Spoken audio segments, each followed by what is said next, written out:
Assalamualaikum warahmatullahi wabarakatuh.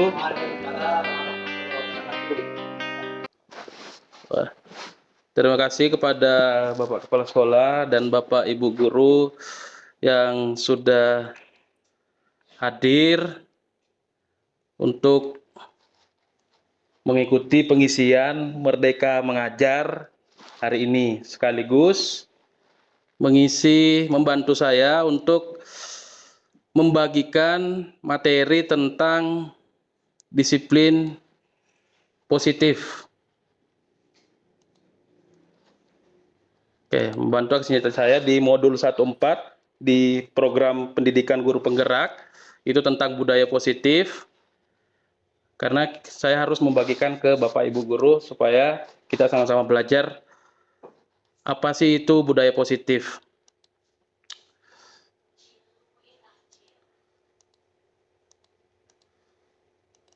Oke, budaya positif yang saya sudah pelajari waktu guru penggerak ternyata juga sama dengan disiplin positif atau budaya positif yang ada di Merdeka Mengajar. Jadi hari ini sekalian sambil saya membahas ini ya kita sambil mengisi modul Merdeka Mengajarnya. Jadi Bapak Ibu mungkin bisa dibuka Merdeka Mengajar di HP-nya masing-masing terlebih dahulu.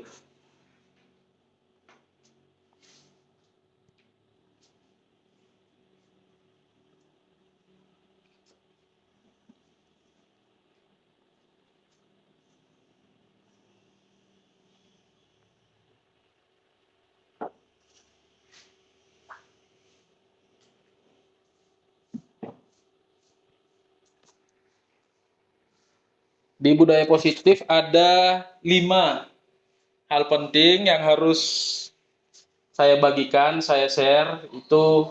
Ini khususnya untuk membuat kesepakatan ataupun membuat kedisiplinan pada siswa supaya teratur. Yang pertama itu tentang motivasi perilaku. Jadi ternyata manusia itu bergerak atau berperilaku itu karena ada motivasi. Ada 2 motivasi, ada yang dari luar, ada yang dari dalam diri. Yang kita mau tumbuhkan ke diri kita ataupun kepada murid-murid kita itu ya dalam diri. Jadi siswa itu, murid itu belajar karena memang kemauannya sendiri. Bukan karena paksaan ataupun karena hal lain eksternal. Nanti kita fokusnya di sini pas di video nanti. Ada juga terkait 5 posisi kontrol kita sebagai pendidik. Di sini nanti kita akan pelajari posisi kontrol sebagai penghukum, sebagai pembuat rasa bersalah, sebagai teman, sebagai pemantau, dan sebagai manajer. Nah, kita akan belajar nanti bagaimana caranya, perbedaan-perbedaannya, dan kita akan fokus nanti ke posisi manajer yang terbaik. Yang ketiga ada tentang keyakinan kelas. Keyakinan kelas ini nanti setelah kita belajar ini mungkin pas aksi nyata ke siswa kita bisa buat keyakinan kelas di kelas masing-masing nanti. Nanti pas aksi nyata ada 4 pilihan, terserah nanti kita mau buat yang mana, termasuk keyakinan kelas ini. Terus ada hukuman, konsekuensi, dan restitusi. Ini adalah hal-hal yang mungkin sering kita lakukan ke murid. Kadang sebagai guru kita memberikan hukuman, kadang konsekuensi, dan yang paling bagus seharusnya restitusi. Ini hal baru juga bagi saya, restitusi ini. Kebanyakan ya tentang hukuman sama konsekuensi. Nanti kita akan lihat perbedaannya apa saja. Terus yang terakhir ada tentang segitiga restitusi. Jadi karena restitusi ini bagus, langkah-langkahnya untuk melakukan restitusi itu ada di segitiga restitusi. Jadi mungkin Bapak Ibu supaya lebih paham buka modul di PMM di topiknya ini. Terus ada materi tentang disiplin positif di bawah.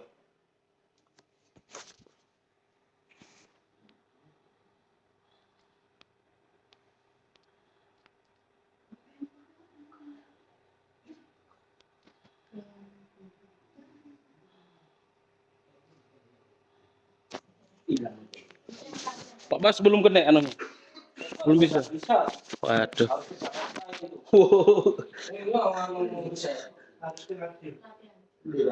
Oke, yang mana Pak? Yang pelatihan mandiri. Latihan mandiri ya ini. Oke. Belum masuk Pak, masuk dulu. Pak tadi bisa Pak? Pakai akun belajar. Di pelatihan mandiri.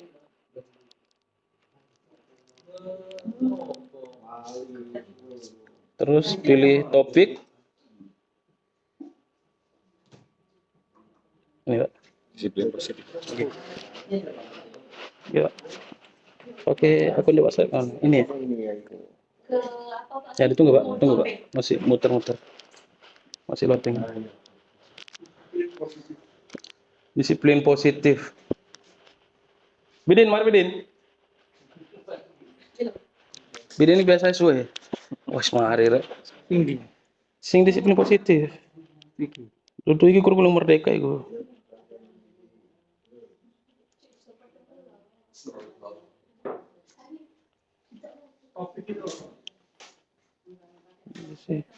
Kembali aja. Iya. Iya.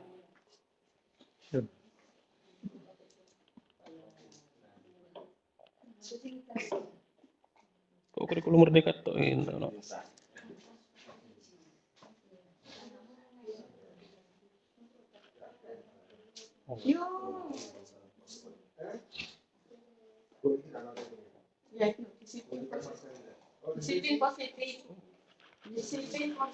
Disiplin positif. Kayak bagian sudah, boleh buka mulai modul 1 dulu. Di situ kan ada video. Modul 1. Bolehkah memaksa? Di sini ada video, tapi Bapak Ibu dibuka saja videonya sekitar beberapa detik. Terus di close saja. Nanti kita putarkan di atas supaya tidak terlalu makan kan internetnya agak lemot. Diputar saja beberapa detik terus di close di sini. Kita putarkan videonya.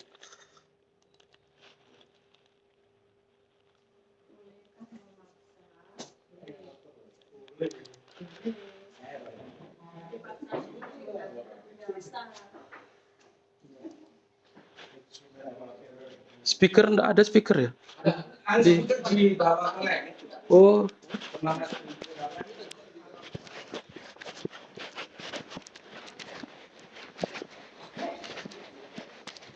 wait, matikan aja gitu. Lemot. Kalian speaker. Matikan lemot. Suwe aja Mbak. Suwe ku, wis nang kono wis delok dulu. Kesono oh. Iya wis.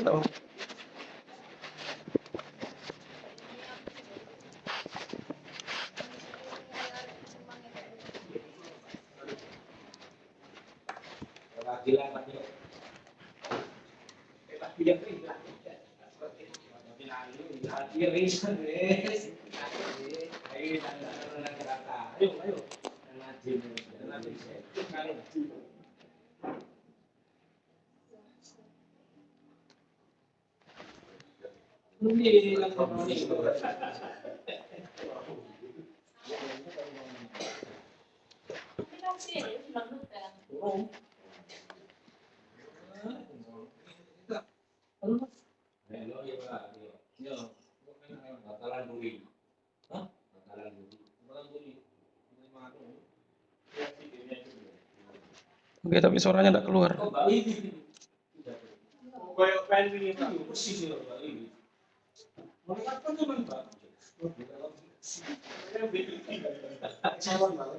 Oke, suaranya enggak metu. Sebentar ya. Itu di bawah ada gambarnya sound. Dan sebelahnya bukan itu. Itu di nah, itu ganti. Speaker odeng. Oh, itu ganti. Oh, jangan itu. Iya, Itu sudah. maksudnya enggak keluar suaranya. Pakai Bluetooth aja, Pak. Speaker Bluetooth. Ini.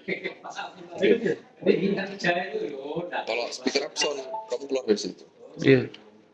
Karena perilaku tersebut bukan muncul dari kesadaran internal. Kedua, akan hilang tarikan bahkan muncul antipati terhadap kegiatan yang dipaksakan. Misalnya anak yang dipaksa pada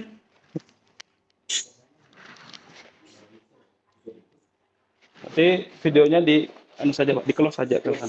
Mending lihat di atas bersama-sama. Oke, pokoknya beberapa detik bisa langsung di close. Itu ya itu sudah hijau ini. Kita nontonnya sama-sama ya, nonton bareng. ini kan gampang, masa gitu aja nggak bisa. Pernahkah ibu dan bapak guru waktu kecil dulu mengalami dipaksa untuk melakukan suatu aktivitas? Atau mungkin sebagai guru dan orang tua pernah memaksa anak atau murid kita? Bolehkah memaksa? Silakan ditonton. Memaksa terkadang bisa berhasil, setidaknya untuk jangka pendek. Mungkin anak pada saat itu akan melakukannya karena rasa takut. Namun, ada memang jangka panjang yang kita sadari dan perilaku tidak menjadi kebiasaan dalam jangka panjang. Perilaku itu hanya akan dilakukan jika ada paksaan dari luar. Karena perilaku tersebut bukan muncul dari kesadaran internal. Kedua, akan hilang ketertarikan bahkan muncul antipati terhadap kegiatan yang dipaksakan. Misalnya anak yang dipaksa les musik, mungkin malah akan muncul antipati pada musik. Bukan karena musiknya, tetapi karena pemaksaannya. Yang ketiga, kemerdekaan berekspresi dan potensi anak menjadi terbatas. Tiga dampak pemaksaan yang ibu dan bapak guru saksikan tadi tentu saja bertolak belakang dengan perilaku disiplin yang kita harapkan. Ki Hajar Dewantara menyiratkan bahwa disiplin yang kuat adalah syarat utama untuk mencapai kemerdekaan. Dalam konteks pendidikan, untuk menciptakan murid yang merdeka diperlukan disiplin yang kuat, yaitu disiplin diri dan memiliki motivasi internal. Sementara merdeka menurut Ki Hajar Dewantara yaitu tidak hanya terlepas dari perintah, akan tetapi juga cakap buat memerintah diri sendiri. Hal yang sama diungkapkan oleh Diane Gozen, bahwa disiplin diri dapat membuat seseorang menggali potensinya menuju kepada suatu tujuan, sesuatu yang dihargai dan bermakna. Sebagai pendidik, kita sebaiknya menerapkan cara-cara yang lebih positif ketika meminta murid melakukan sesuatu tanpa harus memaksa. Di antaranya dengan melakukan hal-hal sebagai berikut. Yang pertama, mengajak atau mendorong murid melakukan kegiatan yang membuat mereka senang. Yang kedua, membantu murid untuk menemukan inspirasinya. Dan yang ketiga, membuka ruang dialog dengan murid. Nah, Ibu dan Bapak Guru, sekarang mari kita refleksikan bersama. Apakah kita cenderung memaksa murid untuk patuh mengerjakan sesuatu? Atau dengan kita melakukan cara-cara lain yang membuat murid merasa senang dan dihargai dalam mengerjakan sesuatu? Bagaimana rasanya ketika melakukan sesuatu tanpa dipaksa? Lalu, cara seperti apa yang ingin Ibu dan Bapak Guru praktikkan di kelas? Selamat belajar Ibu dan Bapak Guru hebat. Salam dan bahagia.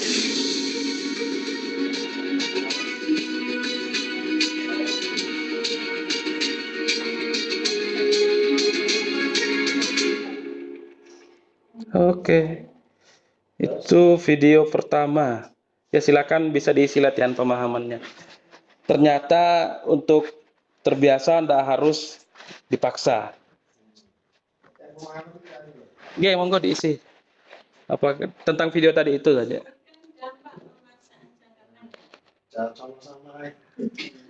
Oke. Sebutkan dampak pemaksaan jangka panjang bagi murid. Pemaksaan, G.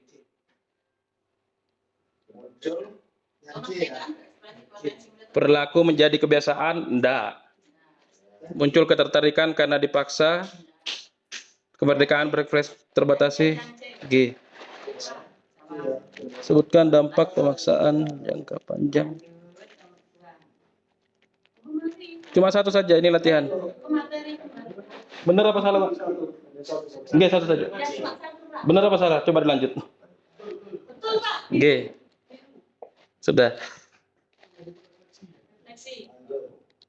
Oke, refleksinya boleh diisi. Pengalaman apa yang Anda ingat sampai sekarang ketika dipaksa melakukan sesuatu? Kira-kira karena dipaksa pengalamannya apa ya? Beda-beda setiap orang. Kalau saya ya merasa tertekan. Kalau dipaksa-paksa, walaupun kayak dipaksa makan, padahal masih kenyang. Nah, ya makan aja.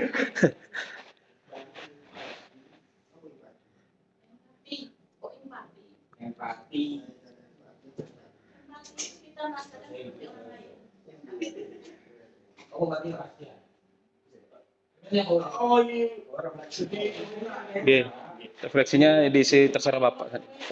Maksudnya kalau dipaksa kira-kira bagaimana? Itu enggak ada jawaban benar dan salah, yang penting diisi. Refleksinya bergantung diri sendiri. Oke, kita lanjut. Saya agak cepat. Tadi seperti yang di video tadi, dipaksa, tidak harus dipaksa dulu baru bisa terbiasa. Karena kalau murid kita ingin terbiasa, disiplinnya bagus, itu harusnya memunculkan disiplin dari dalam diri. Harus muncul motivasi internal. Ini kan ada 3.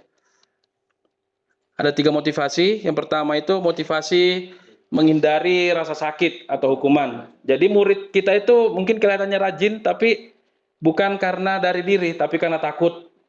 Nah, itu karena takut. Kalau gurunya yang ditakutin tidak hadir, anaknya jadi tidak disiplin lagi. Itu karena motivasi eksternal, ugal-ugalan. Ada juga motivasi karena menginginkan hadiah atau pujian. Ada juga. Ini eksternal juga. Misalkan dijanjikan apa, kalau tugasnya selesai dikasih permen atau dikasih apa, itu juga tugas. Pas tidak dikasih, gurunya lupa, anaknya pasti kecewa. Karena itu juga motivasi eksternal. Monggo videonya bisa dibuka terus di close lagi, tidak apa-apa supaya hijau. Terus yang terakhir ada motivasi perilaku menghargai diri. Ini saja yang saya putar supaya kita fokusnya yang positif-positif. Yang lain bisa dibuka terus di close saja. Harus. Di videonya Pak harus dibuka supaya hijau. Terus di close bentar berapa detik. Ini yang saya putarkan di atas itu yang terakhir. Apa? Ada masanya ketika dulu Motivasi menghargai diri. Motivasi internal. Ini kita akan fokusnya ke sini untuk murid-murid kita ataupun untuk diri kita sendiri. menjadi murid, Nanti kita rajin mengerjakan tugas, belajar dengan tekun sampai larut malam, semangat membaca karena rasa ingin tahu, bahkan berkelompok membuat suatu pertunjukan atau prakarya seni. Kira-kira apa yang saat itu membuat kita begitu semangat belajar? ya, yang sebelumnya bisa dijawab-jawab, tidak apa-apa. Latihan pemahaman. Mari kita tanyakan dengan sungguh-sungguh pada diri kita masing-masing. Apa yang memotivasi kita menonton video ini? Pertanyaan yang sama bisa kita ajukan untuk murid-murid kita. Apa yang membuat mereka belajar di kelas? Jawabannya tidak jauh dari 2 level yang telah kita bahas juga di video sebelumnya. Mungkin karena takut mendapatkan hukuman, mungkin ingin mendapat pujian atau hadiah, atau karena menghargai diri mereka sendiri dan menerapkan nilai-nilai kebajikan yang mereka percaya. Nah, sekarang kita akan bahas level yang ketiga. Menurut James Quinn Wilson dalam bukunya The Moral Sense, 2 level motivasi sebelumnya adalah motivasi eksternal. Sedangkan motivasi karena menghargai diri sendiri merupakan motivasi internal. Motivasi internal adalah dorongan kuat yang muncul dari dalam diri untuk mencapai tujuan yang kita inginkan. Brian Wilson punya teori menarik tentang konsep diri. Ketika seseorang berperilaku dengan motivasi untuk menghargai dirinya, ini akan memperkuat konsep diri tersebut. Ini karena respon dari luar dirinya tidak akan mempengaruhi kepuasan atas usaha yang dilakukan. mengembangkan nilai-nilai yang ia yakini karena kontrol berada pada dirinya sendiri. Ia tidak begitu mempedulikan tanggapan dari luar dirinya, tetapi fokus pada nilai apa yang ia yakini dan ingin menjadi seseorang yang seperti apa dia. Seorang murid yang memegang teguh nilai kejujuran, misalnya tidak akan mau mencontek karena tidak sesuai dengan nilai itu. Perilaku berdasarkan keyakinan nilai yang muncul dari dalam diri cenderung akan bertahan lama atau long term, dimanapun dan dalam keadaan apapun. Sebagai pendidik, penting kita sadari bahwa motivasi internal akan membawa manfaat dan membantu pengembangan potensi murid. Untuk memunculkan motivasi internal murid, ibu dan bapak guru dapat menstimulasinya dengan mengajukan pertanyaan-pertanyaan berikut ini. Apa nilai yang diyakini dalam keluargamu? Nilai baik apa yang kamu percayai? Apa respon dari luar jika kamu berperilaku berdasarkan nilai-nilai yang kamu percayai? Apakah bila kamu melakukan sesuatu karena nilai-nilai yang kamu yakini akan membuatmu merasa puas, nyaman, dan senang? Apa yang membuatmu melakukan hal tersebut? Kamu ingin menjadi seseorang seperti apa? Apa tujuan pribadi yang ingin dicapai dari belajar atau mengerjakan sesuatu?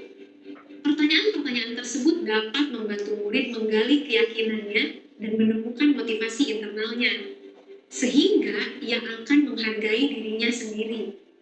Ibu dan bapak guru, mari kita renungkan bersama.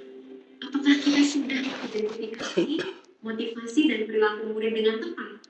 Lalu, apa yang dapat kita lakukan untuk membantu murid menemukan motivasi internalnya? Selamat belajar, Ibu dan Bapak Guru hebat. Salam dan bahagia.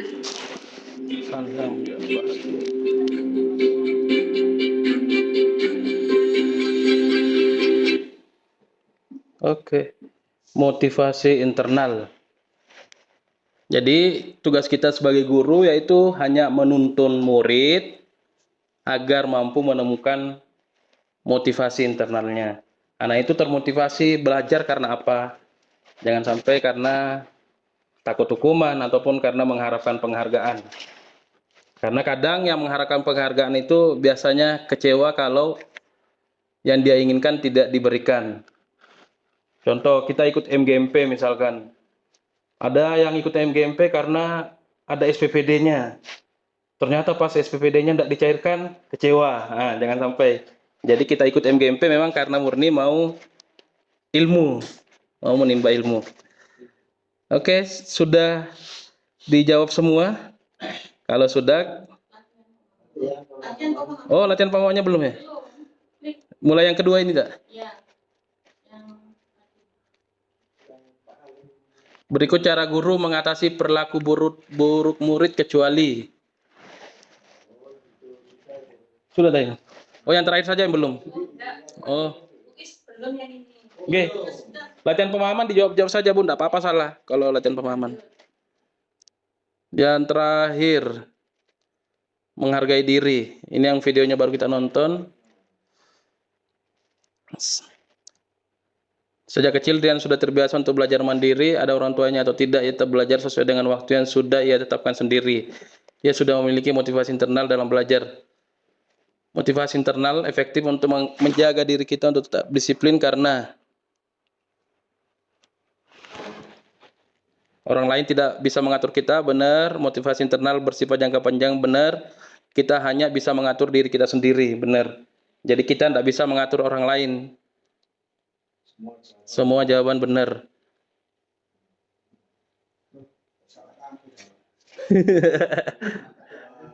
Oke, kalau sudah semua itu artinya post-testnya sudah bisa dikerjakan. Monggo dikerjakan.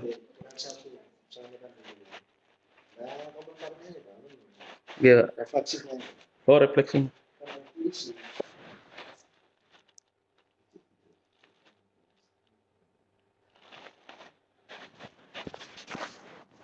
Langsung ngerjakan post test.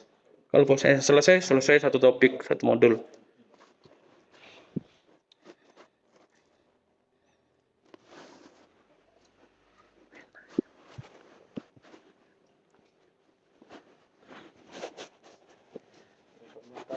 seperti ini guru-guru Pak kalau ini.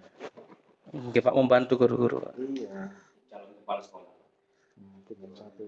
Itu Pak belum, Pak. Nomor 2 ini ya. Oh, 3. Nomor 3. Oke.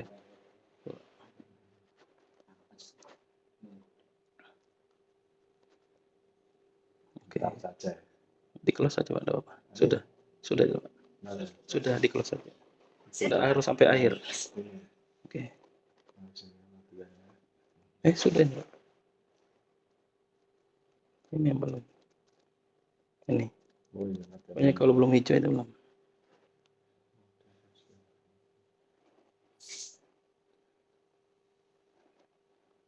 Saja.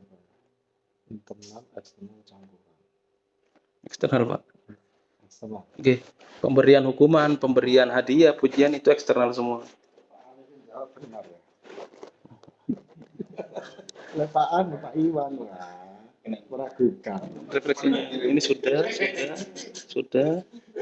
Ini masih ada yang belum. Ini Iya, refleksi.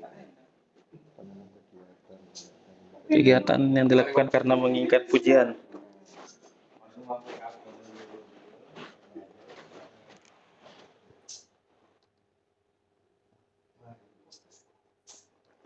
Post test insya Allah benar semua, bisa lulus. Ada di grup.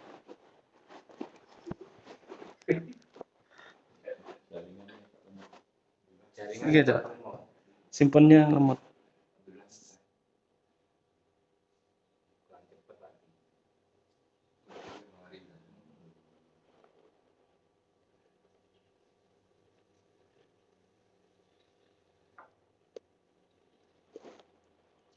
Yo, Pak Iwan, aman Pak Iwan. Opo nanti aman. Ndak apa-apa salah iku latihan pemahaman. Enggak, iki jawaban ini. Latihan ini. Iya, wis ndak apa-apa wis. Terus. Iki refleksinya. Tulisan refleksinya. Enggak, monggo, Pak.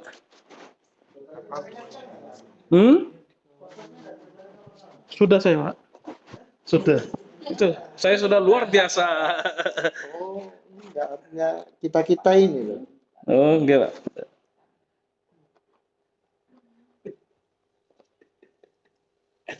Kembali lagi. Loh, kok apa ini? WA-nya Bapak kok ini? Oh, semen bukan yang mana Pak? Ini. Bukan WA, Pak, WA. WA apa sih? WA-nya Bapak. Oh, WA saya. Nggih. Bukan ini. Ini Pak Lim. Ya ini Pak. Oke. Ini, Pak. Oh, jawabannya. Oke. Silakan lihat di grup. Iya, Pak, supaya dibaca juga, Pak. Supaya dibaca juga. Pak, ono di. Ada mejanya, Pak. Soal iki ku jawabannya wis. Nggih, Bu. Lihat grup, Bu. Aku mana langsung delok. Kalau sudah masuk sini Ya enggak apa-apa. Dikeluarin, masuk terus. Maksudnya mana grupnya, Bu? Tak kirim modul 1 ini. Kalau soalnya ini jawabannya. Kak iso nek balik balik. Oh, enggak. Sisa nyari Pak, soalnya apa? Jawaban. Oh, iya. Jawab deh dah. Ya Pak. Iya, wes. Lek nak lulus delok nek grup. Wes. Kemarin langsung post test Pak Iwan ya. Bene selanjut.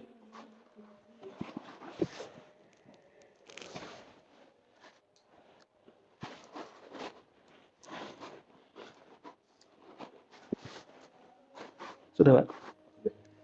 Post testnya. Oh, belum. Iya, masuk tes. Lihat di grup, Pak. Sudah ini tadi. Ya sudah, wes nunggu lagi modul selanjutnya. Enggak. Kalau soalnya itu jawabannya Mana enggak dijawab? D, Pak, jawabannya. Oke. Jangan lihat itunya, Pak. Nanti kalau soalnya soalnya apa? Berubah. Mending lihat soalnya di sini dulu kan si PMM. Nakal Pak Tio. Berubah. Kan ini.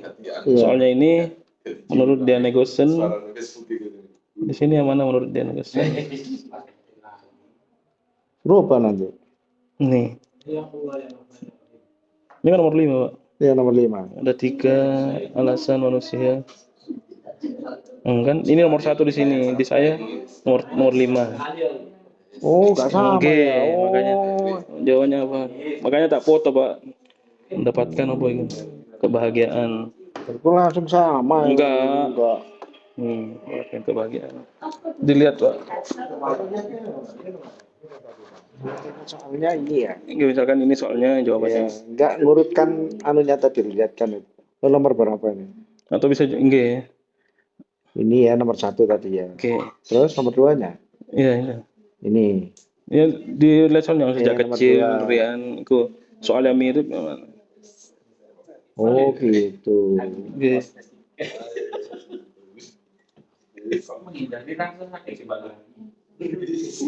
Yang mana, Pak? Tunggu. Ini. Mirip kan ini, Pak? Sejak kecil itu ya. Oke. Semua jawaban benar. Pada suatu hari laptop Bapak Ahmad rusak dan ia belum sempat memperbaiki. Padahal hari tersebut yang menjadi pembicaraan dalam sebuah webinar. Lalu ia meminjam laptop Ibu Ani. Oke. Sebetulnya Ibu Ani memerlukan laptop untuk menyelesaikan pekerjaan yang harus dikumpulkan pada hari tersebut. Namun karena ia merasa berhutang budi Iya, kepada itu. Pak Ahmad, pada akhirnya tetap meminjamkan laptop Pak Ahmad, menghindari rasa sakit. Oke, karena dia kayak merasa bersalah gitu. Padahal dia juga butuh sebenarnya. Cuma karena dia pernah dibantu. Iya. Ya. Menghindari rasa sakit. Oke. Dia Untuk mengembalikan soal nomor 2 tadi loh. Oke, Pak. Langsung ke sini, Pak. Oh, semua benar. Nah, Oke. terus sebelumnya gini ya. Yang selanjutnya lagi nomor 3. Nomor 3. Terus ini ya. Oke. Simak percakapan berikut.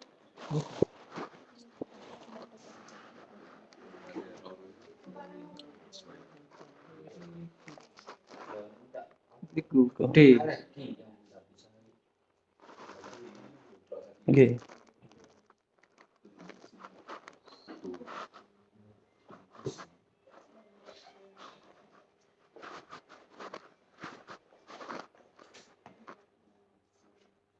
Sambil jawab-jawab, saya putar-putarkan video, guys.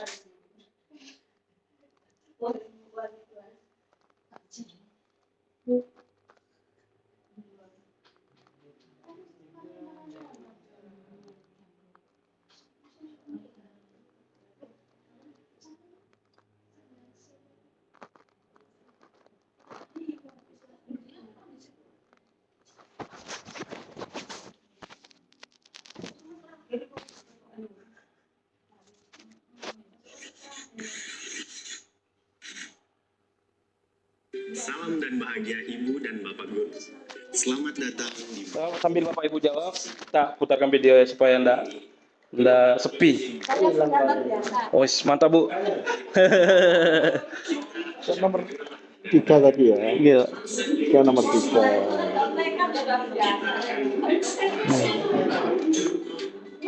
Apa tuh? Nomor 3. Berikut adalah pertanyaan-pertanyaan. Udah bisa digeser. Ayo makanya, bro ke atas ke bawah mau lagi. Mungkin. Lama, nak gue lagi sapi tuh ada ini balik. Mana tadi? Jangan ke bawah, sampai mana ini. Kecuali ini tadi.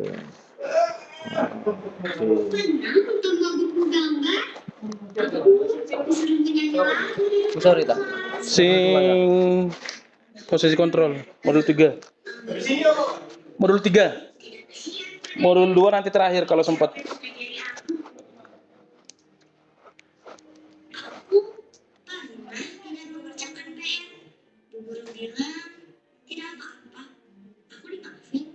Aku dimaafin.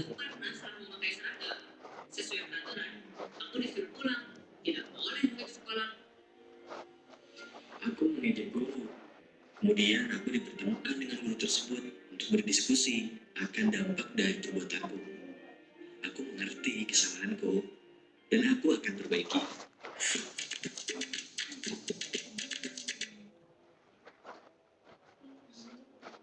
Mari Pak Eko.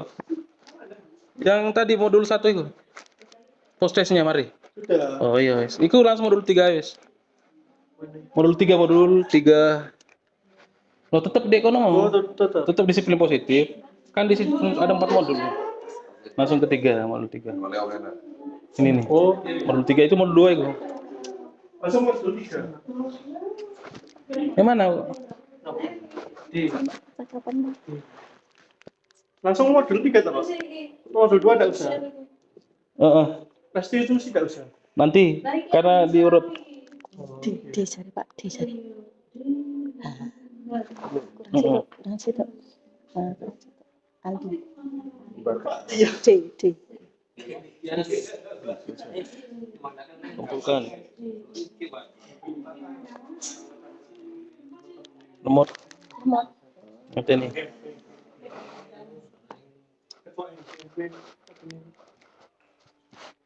Wih, luar biasa Pak Iwan.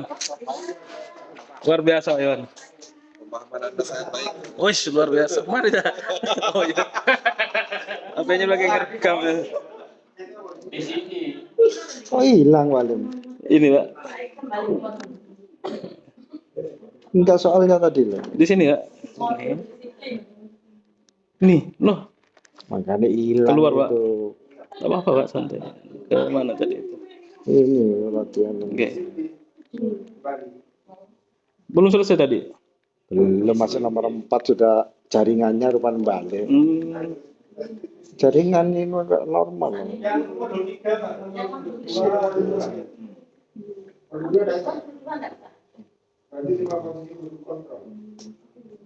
Ulangi Pak. Mulai dari anu. Oke Pak. Wah, itu balik. Maka yang bukan merupakan rasa manusia dalam berperilaku menderita rasa sakit.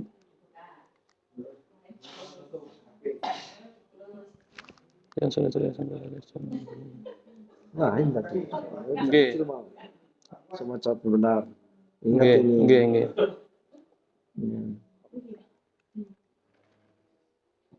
Aku tidak efektif mau.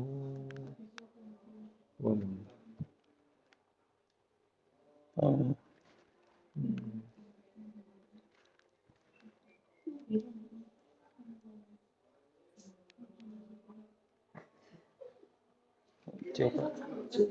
Coba. Oke.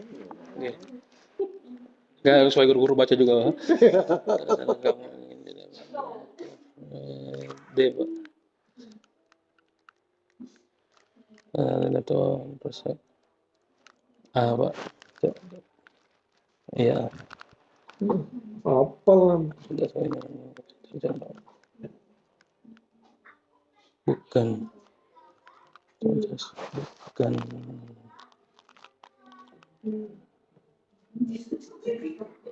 Wah ini bingung aku tadi. Bingung. Ini. D.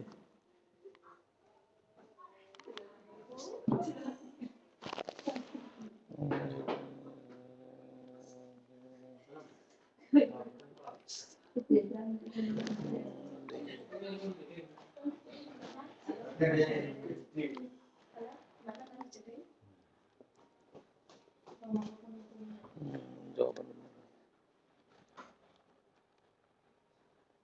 Kecuali mana?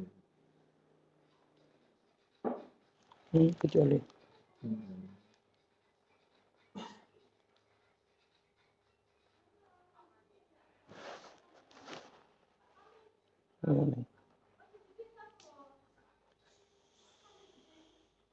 Hilang. terus tadi. Nomor 10 bilang berikut pernyataan.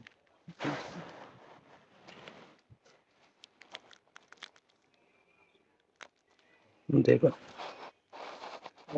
Jawaban benar. Oke, kita lanjut. Lanjut ke langsung modul 3.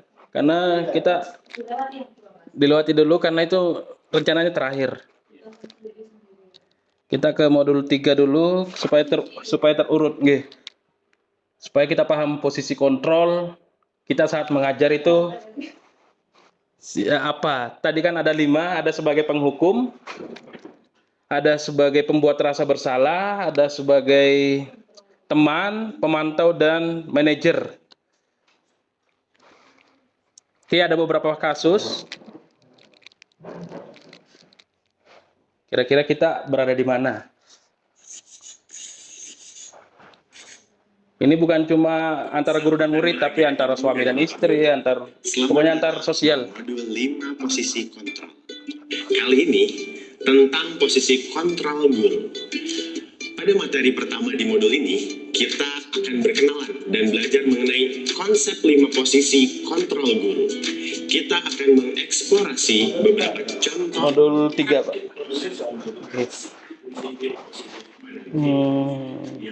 Ini sudah, modul 1 kan sudah. Ini modul 1, modul 3. Silakan dibuka-buka video ini, Pak.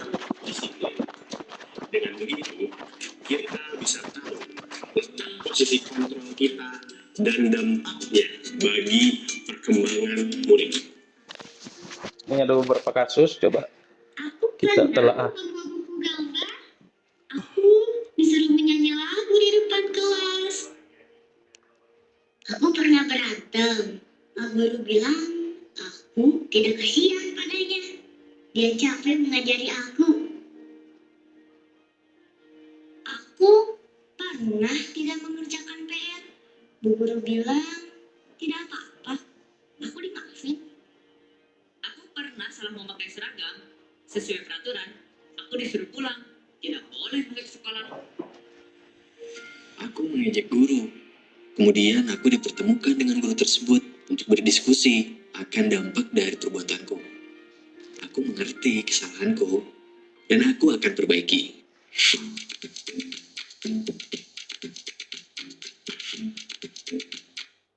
Oke, dari 5 kasus tadi, kira-kira yang paling bagus yang mana? Yang terakhir, oke. Kalau yang pertama tadi, dia lupa bawa buku gambar, tapi malah disuruh nyanyi di depan kelas. Itu termasuk hukuman. Kenapa hukuman? Karena tidak sesuai dengan kesalahannya dia. Kan belum tentu anak itu tidak bawa buku gambar malah bisa nyanyi. Seperti saja kalau anak-anak terlambat disuruh keliling lapangan, lari keliling lapangan, kan tidak masuk akal. Itu hukuman. Kecuali kalau saat belajar olahraga, misalkan terlambat pelajaran olahraga disuruh lari 2 putaran apa 10 putaran, tidak apa-apa, karena itu sebagai pemanasan. Itu bukan hukuman, tapi masuk ke kedua, konsekuensi. Nanti kita belajar juga tentang konsekuensi. Terus kasus yang kedua tadi, lupa apa tadi itu? Pokoknya yang kedua itu gurunya membuat rasa bersalah ke murid. Membuat rasa bersalah ke murid. Contohnya di sini tadi. Aku di depan kelas. Nah, ini kasus pertama. Pernah berantem. Pak guru bilang aku tidak kasihan padanya. Dia capek mengajari aku. Nah, itu posisi pembuat rasa bersalah. Jadi murid itu dibuat rasa bersalah. Itu juga bahaya sebenarnya. Bahkan bisa lebih bahaya daripada penghukum. Kalau penghukum biasanya murid cuma kayak dendam sama gurunya kalau sudah dihukum. Tapi kalau pembuat rasa bersalah bahayanya karena murid bisa merasa rendah diri, tidak percaya diri, trauma, itu berkepanjangan. Kalau penghukum ya sudah dihukum, dendam, selesai. Kalau membuat rasa bersalah kadang ya murid menang karena takut, dia tidak percaya diri, itu rendah diri, itu juga tidak bagus. Yang ketiga, ini kasus ketiga. Pernah tidak mengerjakan PR. Bu guru bilang tidak apa-apa, aku dimaafin.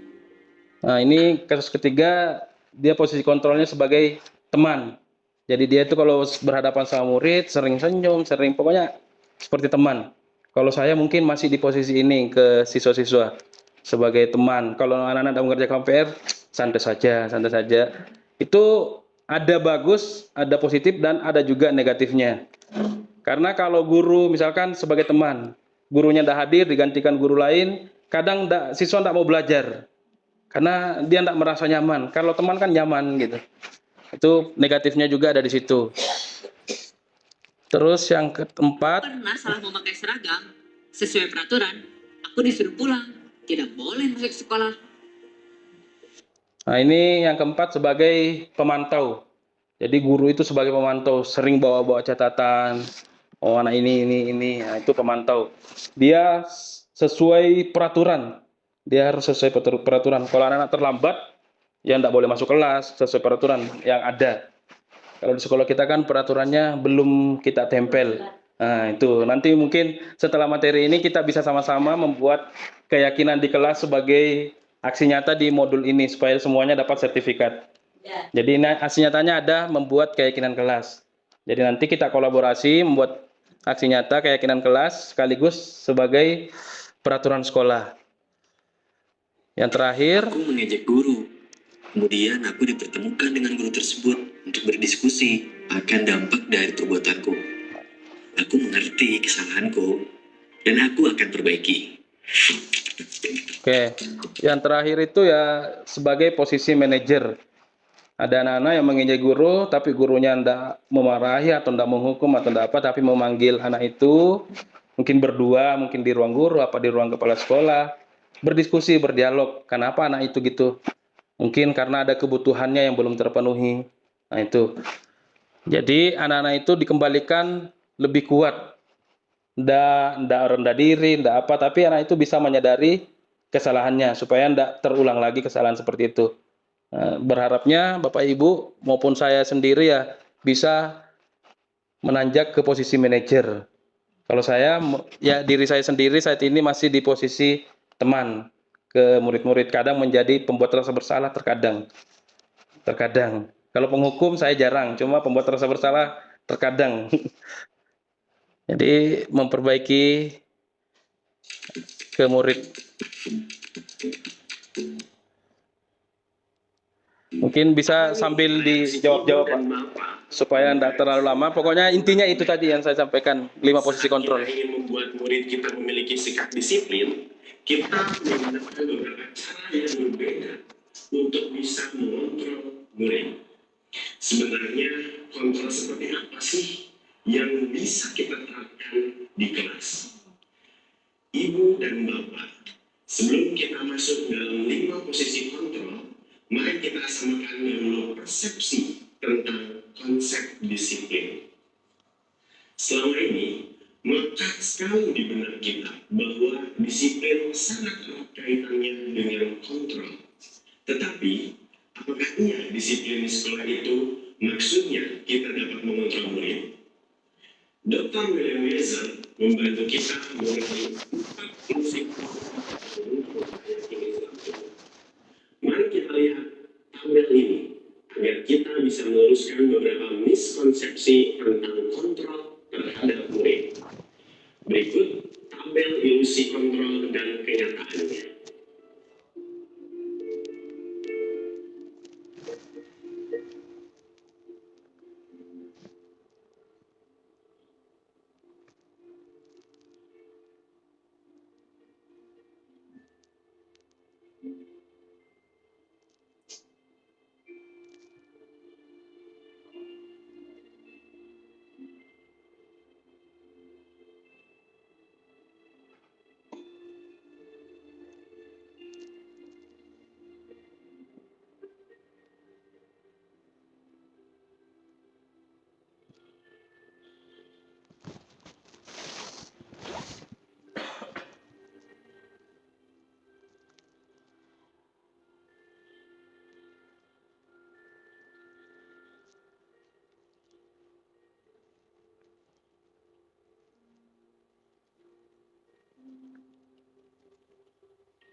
Dengan meluruskan miskonsepsi tentang kontrol terhadap murid, kita bisa mengubah pandangan kita bahwa manusia memiliki kebutuhan yang berbeda.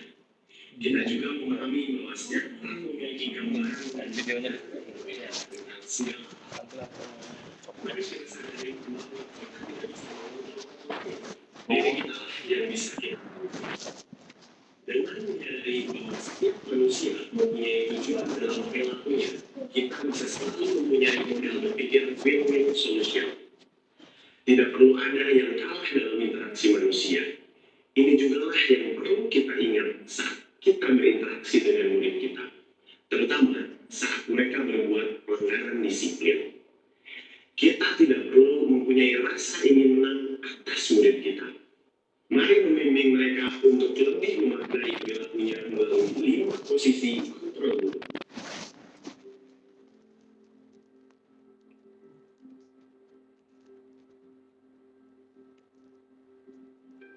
Satu-satu itu Pak. Iya. Satu-satu itu buat rasa bersalah. Oke, Pak. Kami satu-satu bukan Oke. lagi. Tapi secara garis besarnya saya jelasin satu sama yang ini, Pak. Itu kan kayak Satu-satu. Oke, tapi yang ditulis sama dia dikit-dikit maksudnya sesuai tidak.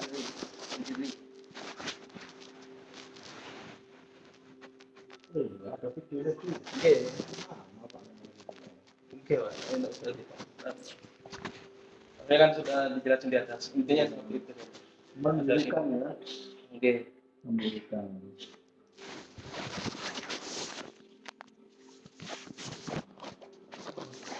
Membuat rasa bersalah.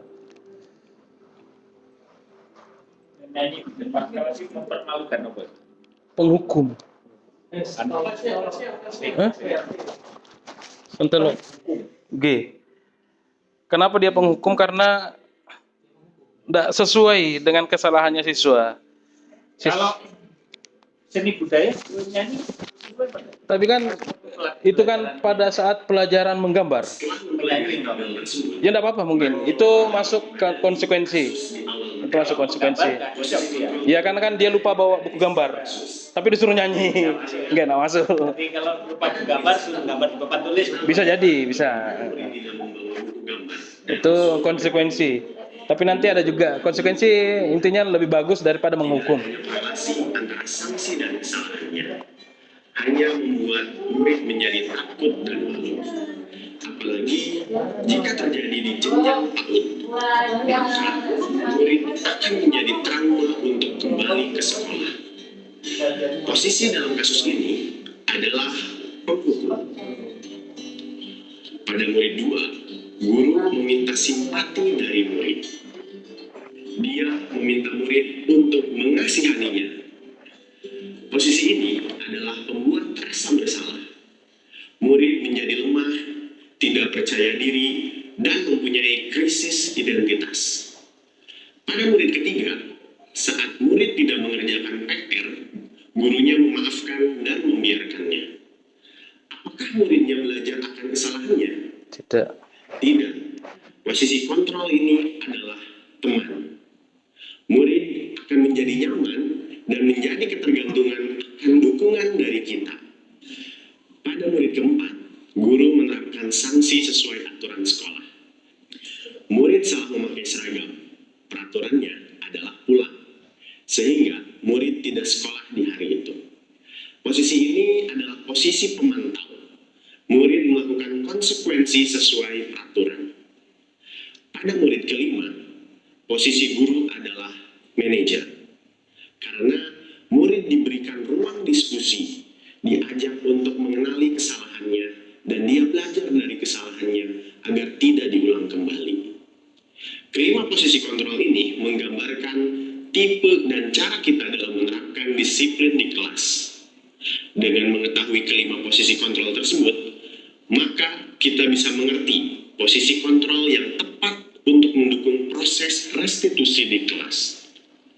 Pada saat penerapan disiplin, mungkin nanti akan ada murid yang belum siap dalam proses restitusi, sehingga kita bisa berganti posisi dari manajer ke posisi pemantau. Ini tidak masalah dan diperbolehkan.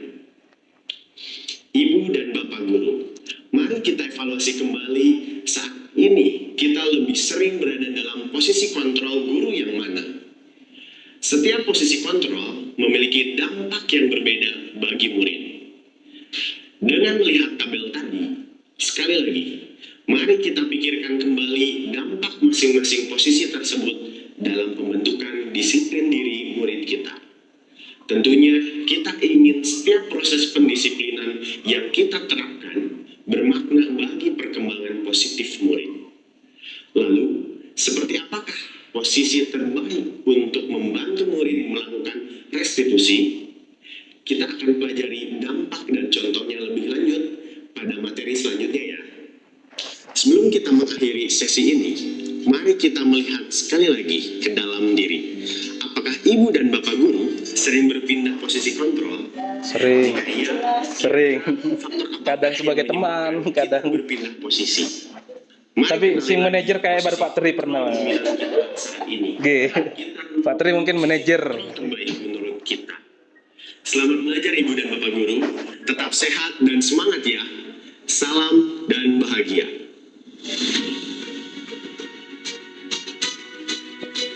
Karena kalau penghukum biasanya murid ikut dendam sama gurunya. Kalau manajer ya mungkin menghukum, cuma murid itu sadar akan kesalahannya, jadi tidak bakalan dendam. Itu bedanya manajer. Namun, Pak.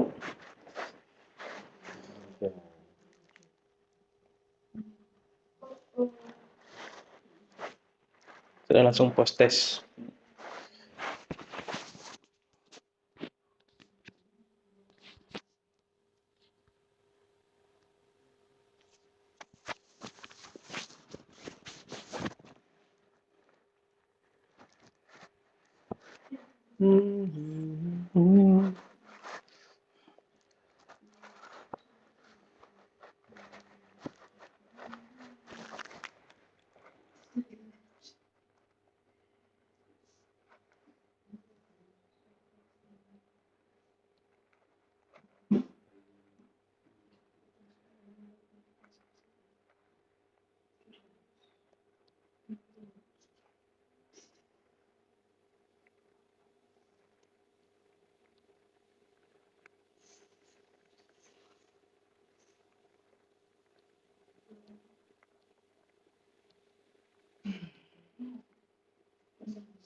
Sebutkan sosok guru Anda yang mengajak Anda berdiskusi ketika membuat kesalahan.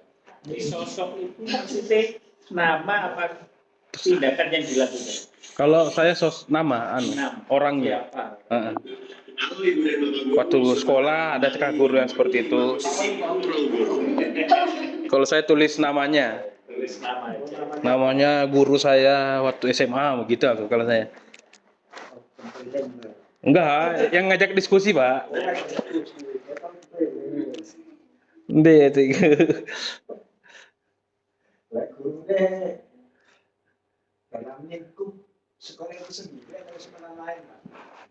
Waktu kita sekolah, Pak. Waktu kita sekolah. Kayak gini. Sebutkan sosok guru Anda yang mengajak. Kalau saya ini tulis Ibu Taslifa, guru kimia saat SMA, wis tak tulis gitu toh. Iya. Tapi kan masa nggak pernah mengalami gitu. Gurunya ngajak diskusi, pasti pernah. Pasti ada juga guru-guru atau sekolah itu yang berkesan, pasti. Ada yang kesan negatif, ada yang kesan positif, pasti. Atau sekolah.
Oke.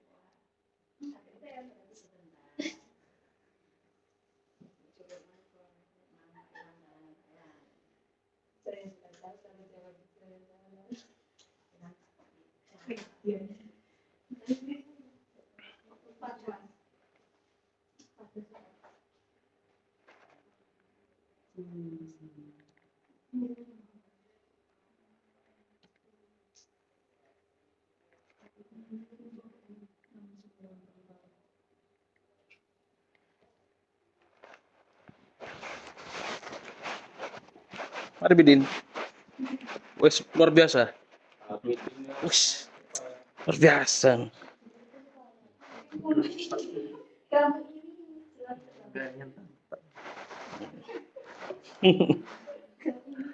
Ya di voucher ya. Lep aja kok pinter, dia jawab dulu. Lek suruh ngulang baru. Iki ae wis. Iya. Kan tak iso dia anak kabeh. Hanya inti-inti materinya sudah, sisa dikit, sisa tentang restitusi. Iya Pak. Ini Pak, tanda ini. Iya, enggak enak dulu. Yang tes yang lama tadi. Ya enggak apa, dicek dulu. Ini Pak. Oh,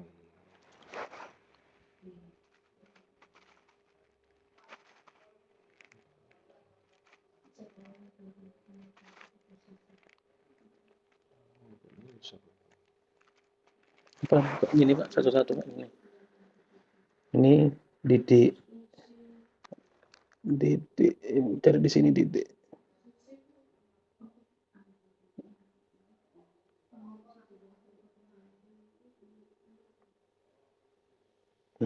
Didi. Jawabannya. Balik lagi itu ya. Oke. Jadi semua orang bisa benar saya. Oke. Lanjut ini. Pada saat guru Apa itu? Pada. Oke. Terus ini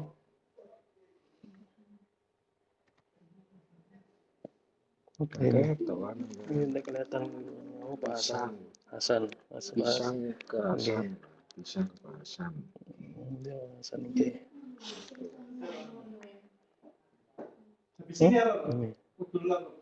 Modul Betul. Sudah bagus. bisa nanti.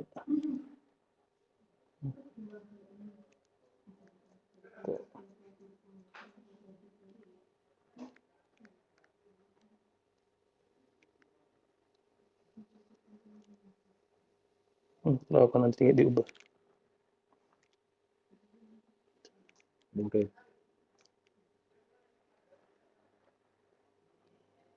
jawab aja wis.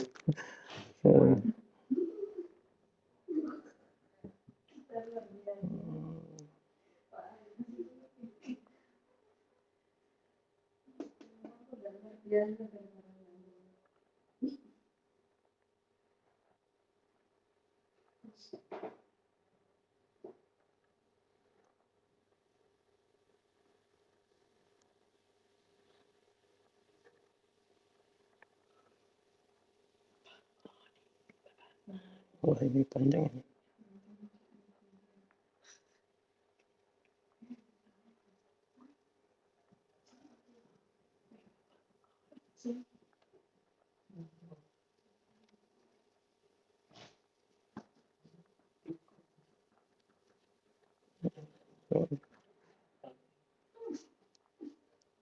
Pisang berarti.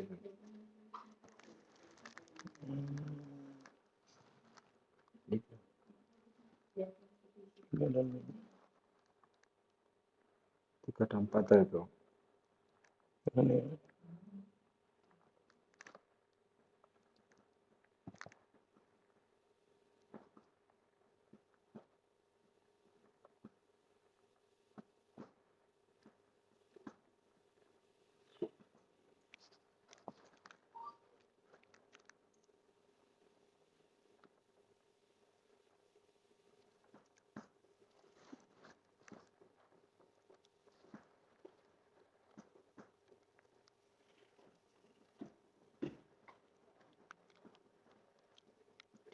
Didi tadi.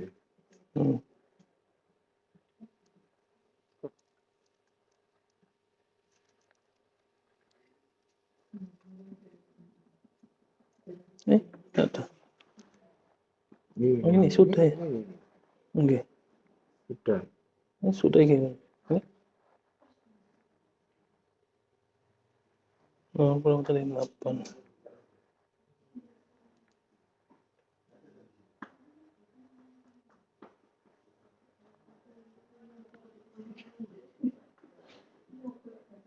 Sebentar.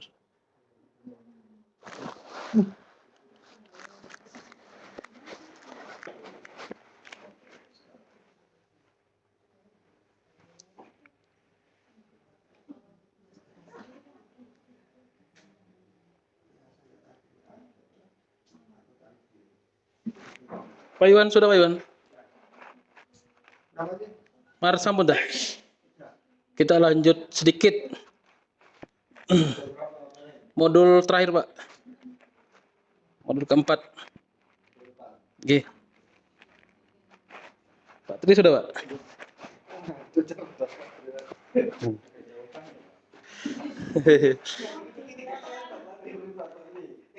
Modul 4. Di modul 4 ini banyak, tapi sudah sebenarnya tadi beberapa materi sebelum-sebelumnya karena materinya saling berkaitan. Kayak yang pertama ini pemberian hadiah dalam praktik pembelajaran di kelas. Nah, ini kan tadi masuk di pemantau pemberian hadiah ini. Terus hukuman. Terus ada konsekuensi. Ada restitusi. Ini ada 3, hukuman, konsekuensi, dan restitusi yang mungkin sering atau pernah kita lakukan kepada murid. Modul 4. Oke.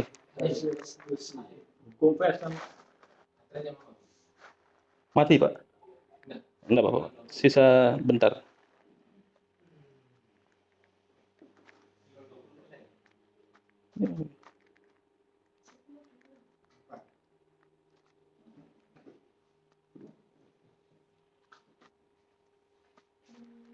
Ini modul 4 ini.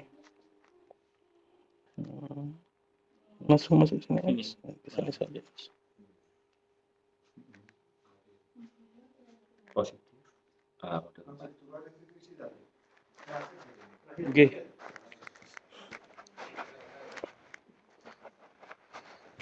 Tapi tetap kita belajar restitusi dari sini, enggak apa-apa. Nanti lanjut ke modul 2 itu bisa langsung. Karena modul 2 itu penerapannya segitiga restitusi. Dari semua dispo itu apa Untuk melaksanakan hukuman pemantauan itu enggak boleh, Pak? Apa harus jadi manajer? Ya enggak masalah. Enggak masalah, Pak. Enggak masalah sebenarnya. Cuma kalau muridnya misalkan kita mau murid kita memiliki motivasi internal, maksudnya mau berubah karena diri mereka sendiri, bukan karena takut dihukum, bukan karena mau dikasih hadiah, ya sebagusnya kita dari posisi teman sampai manajer lah itu. Jangan sampai membuat murid merasa bersalah secara terus-menerus. Kalau dibuat murid merasa bersalah terus, ya tambah merasa rendah diri muridnya, tambah tidak percaya diri, tambah merasa terkucilkan. Apalagi penghukum ya bisa jadi muridnya dendam. Jangan sampai nanti mau pulang ternyata ban kita dikempesin kan. Apalagi kan anak SMP itu kan sudah besar, sudah ngerti lah, sudah bisa melawan. Jadi ya sebaiknya mengambil posisi-posisi kontrol yang lebih bagus. Teman, pemantau, manajer itu enggak apa-apa, saling bergantian. Kadang hari ini manajer, besoknya mungkin jadi pemantau, enggak masalah sebenarnya, saling berganti-ganti. Terus ini ada 3, ada hukuman, konsekuensi, dan restitusi. Tadi kita sudah pahami tentang hukuman. Hukuman itu contohnya seperti apa tadi, misalkan lupa bawa buku gambar malah disuruh menyanyi, itu enggak logis, enggak sesuai. Terlambat malah disuruh lari padahal temannya sudah belajar. Kecuali olahraga itu terlambat pada saat pembelajaran olahraga terus disuruh lari keliling lapangan, itu masuk di konsekuensi, bukan di hukuman. Karena sesuai, dia logis. Kenapa disuruh lari? Karena disuruh pemanasan dulu sebelum ngikut pembelajaran PJOK. Kita fokusnya ke yang terakhir tentang restitusi. Restitusi itu pendisiplinan yang menguatkan anak, yang memberikan penguatan kepada murid. Videonya restitusi.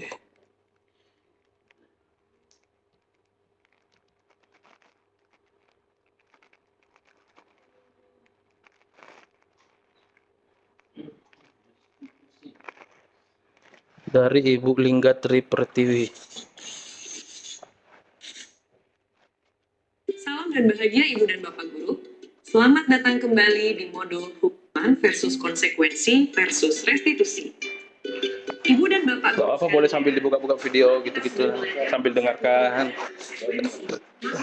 Ini ya restitusi. Enggak, Pak. Ya semuanya Pak, enggak apa-apa. This is sudah. Diharapkan dengan materi ini kita dapat lebih mengerti perbedaan antara hukuman, konsekuensi, dan restitusi.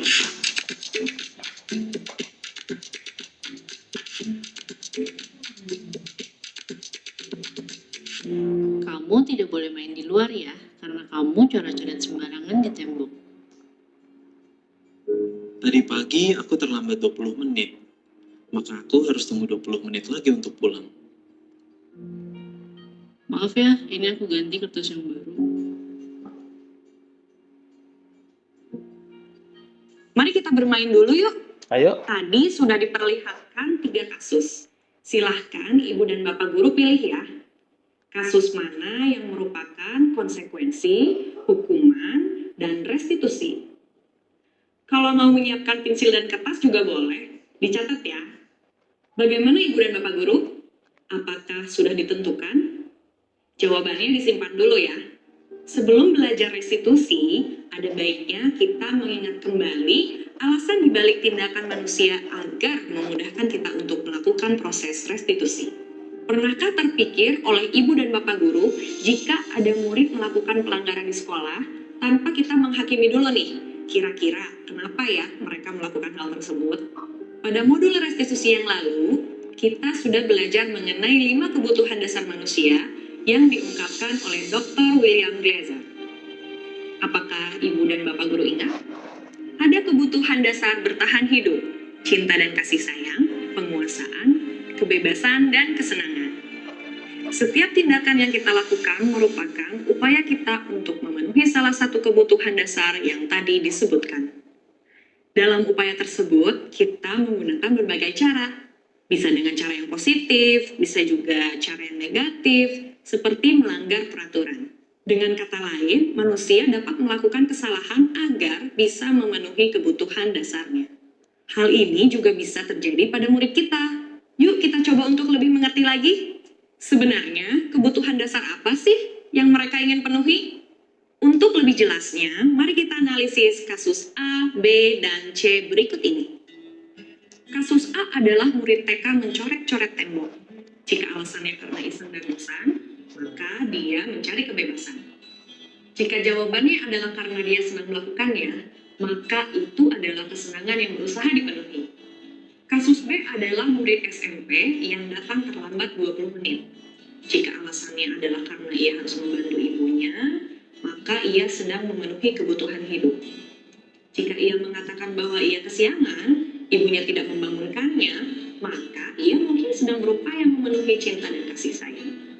Ia ingin diperhatikan oleh gurunya atau ibunya, karena gurunya pasti akan melaporkan hal tersebut pada orang tuanya. Kasus C adalah murid SD yang merobek kertas temannya. Jika alasan sang murid adalah karena kesal pada temannya dan ingin temannya menuruti keinginannya, maka ia sedang memenuhi kebutuhan penguasaan. Dengan mengerti dan membuka diri atas beragamnya kebutuhan dasar manusia, maka kita bisa memberikan ruang kepercayaan dan empati pada setiap kesalahan murid. Ketika kita bisa mengerti kebutuhan apa yang sedang ia ingin penuhi, reaksi kita akan menjadi lebih tenang, tidak menghakimi. Kita bisa berkomunikasi dengan lebih baik kepada murid. Disinilah proses restitusi bisa kita mulai. Dengan memahami kebutuhan dasar manusia, kita menjadi lebih sadar bahwa murid kita sebenarnya adalah manusia, sama seperti kita. Mereka juga bisa salah. Tugas kita adalah membimbing mereka untuk belajar memperbaiki kesalahannya. Pada konsep hukuman dan konsekuensi, kita belum mengajarkan kepada mereka bagaimana memperbaiki kesalahannya. Dalam kedua konsep ini, mereka tidak semuanya menggunakan sanksi. Terkadang kita merasa capek banyak pekerjaan. Jadi kita memilih untuk cepat bagi murid untuk menyelesaikan masalahnya, yaitu melalui hukuman dan konsekuensi. Ini tidak melatih murid untuk mempunyai perilaku berpikir sebagai pemecah masalah yang baik. Pada restitusi, kita menanamkan rasa percaya, memberikan ruang refleksi dan diskusi untuk mereka bisa memilih solusi terbaik dalam memperbaiki masalah mereka. Tapi paling tidak dibahas. Dengan memberikan kebebasan kepada mereka untuk memperbaiki masalahnya, maka kita sudah memberikan hak kemerdekaan kepada mereka untuk belajar atas kesalahannya. Dengan ini, kita juga sudah memenuhi satu kebutuhan dasar murid, yaitu kebebasan. Terkadang kita masih suka bingung dan terjebak tentang konsekuensi dan restitusi. Kita suka menyebut setiap solusi yang keluar dari ide murid itu sendiri. Hal itu merupakan restitusi. Kita perlu lihat lagi, apakah solusi itu mempunyai implementasi logis untuk memperbaiki masalahnya, atau mereka hanya sekedar menjalani konsekuensi. Mari kita kembali melihat kasus A, B, dan C yang ibu dan bapak guru sudah kategorikan. Kita akan lebih jelas melihat perbedaan antara hukuman, konsekuensi, dan restitusi. Pada kasus A, murid mencoret-coret tembok lalu tidak boleh mengikuti sesi bermain. Mari kita analisis, adakah korelasi yang logis antara mencoret tembok dengan tidak dapat sesi bermain? Lalu bagaimana dengan tembok yang kotor? Siapa yang membersihkan? Pada kasus ini, murid hanya menerima hukuman atas tindakan pelanggarannya. Untuk jenjang PAUD, ini bisa membuat murid menjadi trauma, takut, dan mungkin saja jadi benci pada gurunya. Dia akan menganggap sekolah tidak menyenangkan karena sesi bermain telah direnggut darinya. Karena terkadang mereka belum mengerti apakah tindakannya salah atau benar. Mungkin dia di rumah boleh mencoret tembok. Kita perlu berikan waktu dan pengertian lebih kepada mereka untuk mengenai tindakan yang benar atau salah. Nah, di rumah dewean malas biasanya. Artinya belum punya motivasi internal. Jika tidak ada proses diskusi tentang mengapa dia terlambat dan bagaimana dia bisa mengatasinya agar besok bisa tepat waktu. Harus kuat motivasi internalnya. Harus pantang menyerah, Pak. Ajaklah murid untuk mengidentifikasi masalah kelembagaan. Tanyakan pada mereka. Nggih. Nanti kelihatan oh salahnya ini, salahnya ini. Pada Baru bisa terus, Pak. merobek kertas temannya, ia meminta Nanti dilihat di modul 2, karena modul 2 Jangan 5 kali. dengan meminta maaf maka ia sudah mengerti bahwa ia tidak salah. Tentu kita harus pastikan bahwa meminta maaf adalah pilihannya, bukan karena paksaan orang lain. Lalu dengan ia mengganti kertas temannya yang robek, kita bisa melihat usahanya untuk bertanggung jawab, memperbaiki kesalahannya. Sepertinya di sini murid sudah mengerti bahwa kesalahannya itu harus diperbaiki dan bukan hanya selesai dengan minta maaf. Jika solusi ini adalah atas usul murid sendiri, maka restitusi sudah terjadi. Dampak kedepannya murid akan memiliki disiplin diri. Dia mengerti bahwa merobek kertas temannya adalah salah. Dia tidak akan mengulangi. Bukan karena dia takut atau mau hadiah dari gurunya, tapi karena dia tahu ini adalah hal yang benar untuk dilakukan. Bagaimana Ibu dan Bapak Guru? Apakah jawabannya benar semua? benar. Jika belum, tidak perlu khawatir. Karena dalam memahami dan menerapkan restitusi, prosesnya memakan waktu yang tidak sebentar. Teruslah berusaha membuka diri untuk melihat perspektif lain dari kasus pelanggaran murid, yaitu dengan mengerti dulu kebutuhan dasar manusia. Ini akan sangat membantu. Meskipun prosesnya terlihat panjang atau mungkin kita juga bingung bagaimana dan dari mana memulainya, tetapi restitusi mempunyai dampak positif yang panjang bagi perkembangan murid. Lalu, apa saja ya tantangan dan bagaimana cara kita memulai restitusi di kelas? Kita akan bahas pada materi selanjutnya ya. Ibu dan Bapak Guru sekalian, sekian materi restitusi untuk saat ini. Sebelum kita benar-benar mengakhiri, yuk kita berefleksi sebentar. Silahkan diingat-ingat kembali satu bentuk tindakan pelanggaran murid yang pernah kita hadapi. Banyak. Bagaimana cara Ibu dan Bapak Guru dalam membantu murid menyelesaikan masalahnya? Apakah saat itu kita sudah memberikan kesempatan untuk murid bisa melakukan restitusi? Jika belum, apa yang harus diperbaiki agar proses restitusi dapat kita terapkan? Dari mana kita bisa memulainya? Selamat belajar Ibu dan Bapak Guru. Tetap semangat ya. Salam bahagia Ibu dan Bapak Guru hebat.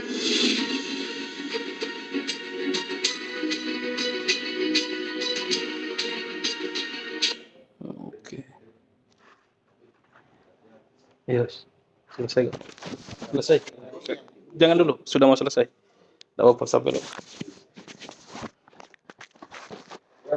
Oke, Pak. Katakan nilai yang ditulis di kelas berdasarkan pengalaman saat Anda mengajar. Nilai apa ini? Ya mungkin nilai kayak kebersihan, nilai tentang kenyamanan, gitu Pak. Nilai-nilai kehidupan.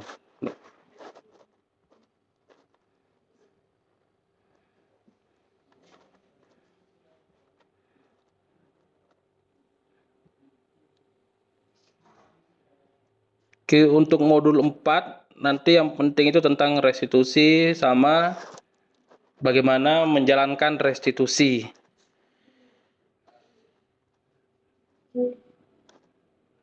Nanti Bapak Ibu bisa lihat videonya di sini tentang keyakinan kelas sama restitusi di kelas.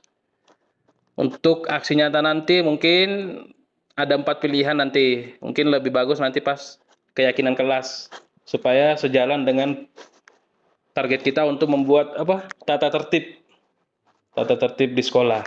Itu nanti kita keyakinan kelas. Terus yang terakhir nanti di modul 2 itu tentang restitusi. Ini intinya, maksudnya menjalankan restitusi itu bagaimana. Tadi kan baru penjelasan hukuman, konsekuensi dan restitusi itu apa. Kalau ini prakteknya restitusi. Kira-kira bagaimana menjalankannya? Nanti kita di sini akan belajar tentang segitiga restitusi. Jadi ada 3 langkah yang harus kita lalui supaya restitusi itu berjalan. Yang pertama itu stabilize the identity atau menstabilkan identitasnya. Kalau orang melakukan pelanggaran ataupun kesalahan pasti merasa gagal. Nah, di sini kita kembalikan bahwa dia itu tidak gagal, bahwa semua orang pasti pernah berbuat salah. Bukan cuma dia. Jadi supaya dia bisa tenang, intinya ditenangkan dulu supaya tidak merasa gagal. Baru kita bisa lanjutkan restitusinya. Yang kedua itu memvalidasi perilaku yang salah. Salahnya karena apa sih? Dia berusaha memenuhi kebutuhan apa dalam hidupnya. Tadi kan kita ada 5 tadi di video, ada 5 kebutuhan dasar manusia. Semua manusia ada 5. Yang satu ada kebutuhan fisiologis, kebutuhan dalam tubuh itu, kebutuhan untuk bertahan hidup. Semua manusia pasti mau kebutuhan ini tercapai, terpenuhi, bagaimanapun caranya. Contoh, tidak bisa makan, pasti berpikir bagaimana caranya supaya bisa makan, cari makan. Walaupun kadang melanggar peraturan, karena tidak punya uang lagi, tidak punya apa, kadang mencuri ya. Karena dia mau memenuhi kebutuhan ini.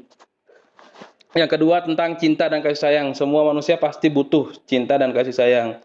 Yang ketiga penguasaan terhadap orang lain. Walaupun kayak suami istri, pasti ada saling kontrol antara kedua-duanya. Begitupun antara guru dan murid, penguasaan. Begitupun antara teman. Terus selanjutnya tadi ada tentang kesenangan. Kesenangan, semua manusia pasti butuh kesenangan. Tapi kesenangannya dialurkan di kemana? Kadang yang positif, kadang yang negatif. Itu murid kita harus kita tuntun, kesenangannya disalurkan kemana. Jangan sampai misalkan ke hal-hal yang buruk, contohnya kayak alkohol, narkoba, dan sebagainya. Nah, itu kita salurkan ke yang lebih positif. Terus tentang kebebasan, manusia butuh bebas, tidak bisa kalau tertekan. Sama saja dengan cinta, kalau ditekan tidak bakalan. Butuh bebas, manusia butuh bebas dan butuh kesenangan. Jadi kadang murid itu semua perilaku manusia pasti karena dasar ini ada yang ingin dipenuhi. Jadi itu yang kita identifikasi dulu. Murid ini berusaha memenuhi apa sih? Supaya nanti pada saat solusi di terakhir, ini menanyakan tentang keyakinan, supaya mendapatkan solusi dari murid itu bisa tepat, bisa benar untuk kebutuhan itu, kebutuhannya yang tidak terpenuhi. Contohnya kalau dia pengen kesenangan, makanya ribut di kelas, main-main terus, mungkin karena dia butuh kesenangan. Ya kita bisa panggil kira-kira bagaimana nanti supaya pada saat pembelajaran kesenangannya bisa terpenuhi, jadi dia tidak ribut lagi, tapi tetap kesenangannya terpenuhi. Nah itu nanti tantangan kita ke depannya. Mungkin cuma itu materi dari saya sudah semua per modul. Untuk modul 2 nanti bisa diisi sendiri, Bapak Ibu guru melatih diri modul 2. Untuk aksi nyata di sini kalau sudah selesai semua modulnya bisa melihat pilihan aksi nyatanya. Nanti supaya dapat sertifikat, ya setidaknya satu topik selesai lah untuk PMM. Ini kan satu topik, kalau selesai semuanya dapat sertifikat, sudah berapa guru yang dapat sertifikat, sudah hijau, Pak. Sudah naik peringkat, tidak terakhir. Ini ada membuat keyakinan kelas. Seperti tadi, ini bisa kolaborasi, contohnya ini. Ini bisa kolaborasi, aksi nyata dapat dilakukan secara kolaborasi. Tapi nanti refleksinya atau deskripsinya masing-masing guru bisa buat sendiri-sendiri. Ini membuat keyakinan kelas, jadi per kelas nanti bisa membuat keyakinan kelas. Keyakinan kelas itu contohnya kayak mungkin kebersihan, kenyamanan, itu keyakinan. Apa yang bisa dilakukan supaya kebersihan ini terjaga? Nah itu nanti masuk ke kesepakatan kelasnya. Keyakinannya itu contoh kebersihan, kenyamanan, ketertiban, apalagi dan sebagainya. Dari ini kita bisa penuhi dari kesepakatan-kesepakatan dengan siswa. Contoh kebersihan, bagaimana memenuhi kebersihan? Ada kesepakatan kita dengan siswa membuang sampah pada tempatnya, itu termasuk kesepakatan. Bukan peraturan lagi, kalau peraturan dari guru langsung tempel, nah itu peraturan. Kalau kesepakatan kita libatkan siswa, jadi dari siswa. Jadi kalau siswa salah, dia bisa menyadari kesalahannya, karena dia sendiri yang buat. Jadi kalau cuma tata tertib langsung tempel ya siswa paling lihat tidak baca. Jadi nanti mungkin tergantung kita mau buat apa untuk aksi nyatanya. Untuk hari-hari besok, sisa aksi nyata. Ada penerapan segitiga restitusi, praktik posisi kontrol manajer, praktik identifikasi kebutuhan dasar murid. Terserah nanti Bapak Ibu guru maunya di mana kalau sudah selesai semua modul ini keempat-empatnya. Baru bisa. Belum, Pak. Kalau keempat-empatnya selesai modul ini, aksi nyata, upload aksi nyata, selesai upload aksi nyata, sertifikat sudah bisa diambil. Aksi nyata itu berupa video gitu. PDF. Gambar, foto. PDF bisa dokumen misalkan. Oke, nanti ini bisa pas keyakinan kelas, pembuatan keyakinan kelas, di foto-foto pada saat itu ngapain, apa saja keyakinan kelasnya, di foto. Terus ini kan ada petunjuknya Pak nanti di sini, Pak.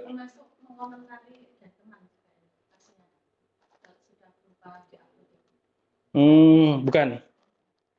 Aksi nyata kita membuat karya, dikirim ke sini, nanti yang teman ngomentari itu ya masuk refleksinya, Bu, refleksi. Kalau aksi nyata kita harus buat sendiri, tapi bisa buat bareng-bareng. Maksudnya satu aksi nyata tapi banyak orang di situ. Nanti perbedaannya pada saat deskripsinya saja, refleksinya. Refleksi itu kayak misalkan saya membuat ini rasanya gini itu refleksi. Ini ada 4 pilihan aksi nyata nanti. Bergantung Bapak Ibu guru nanti maunya pilih yang mana.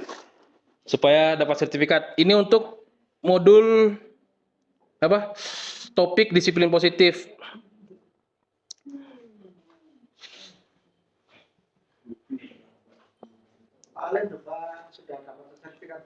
Belum, Pak, belum buat aksi nyata.